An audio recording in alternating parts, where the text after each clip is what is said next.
देखिए, अडानी ये भारत की एक बहुत बड़ी कंपनी है और राइट नाउ अगर देखेंगे तो अडानी टॉप दो तीन बड़े उद्योगपतियों में विश्व में आ चुके हैं और भारत के अनडाउटेडली वो सबसे बड़े उद्योगपति है। अब हिंडनबर्ग करके जो कंपनी है, एक रिसर्च फर्म है जो न्यूयॉर्क बेस्ड है, उन्होंने एक रिपोर्ट पब्लिश की है और उसी के बेसिस पे ये सारा हंगामा स्टार्ट हुआ है। तो हिंडनबर्ग ने कुछ रेड टैग्स लगाए हैं कि उन्होंने किस तरीके से शेयर मार्केट में अपने स्टॉक्स को ओवर वैल्यू किया है और किस तरीके से उन्होंने उन चीज़ों के बेसिस पे मार्केट से और बैंकों से पैसा लिया है और जो उनकी एक्चुअली वैल्यूएशन है शेयर्स की हो या उनकी जो एक्चुअली जो छवि वर्ल्ड को दिखाया जा रहा है वो सत्य नहीं है। अब ये रिपोर्ट जो है ये हिंडनबर्ग करके एक एक्सटर्नल प्राइवेट एजेंसी या आप बोल सकते हैं एक छोटी सी रिसर्च फर्म से आई हुई है।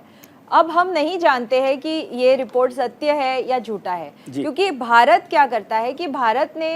प्रावधान बनाए हैं जो भारत के सारे कंपनीज है, लिस्टेड कंपनीज है और सारे जो कंपनीज है वो कंपनीज एक्ट 1956 जो कि अमेंड किया गया था इनटू कंपनीज एक्ट 2013, उसके बेसिस पे हम देखते हैं। या और दूसरी बात है कि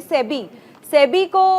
एक रेगुलेटरी बॉडी को बनाया गया है जो इस चीज़ों को देखती है कि लिस्टिंग बराबर से हुई है क्या, डिस्क्लोजर्स प्रॉपर्ली हो रहे हैं क्या। तो ये ऐसे कोई रेड फ्लैग्स अभी तक अडानी के बारे में सेबी ने ऐसे कोई रेड फ्लैग्स नहीं दिए हैं। तो आमतौर पे अगर आप देखोगे तो अडानी कंपनी कौन सी चीज़ों में काम करती है, एक है कि पावर जनरेशन, दूसरा है पोर्ट्स और एसईजेड, ऑयल में है, ग्रीन एनर्जी में है, एसीसी सीमेंट्स है, उसके पास इंफ्रास्ट्रक्चर प्रोजेक्ट्स है, अंबुजा सीमेंट्स है, एनडीटीवी जैसी मीडिया चैनल है। तो इनका जो पोर्टफोलियो है ये काफी हद तक एक सिक्योर्ड है, उनके पास एसेट्स है, उनके जो डेट्स है इस पे रेड टैग उठे हैं। लेकिन ये मैटर अभी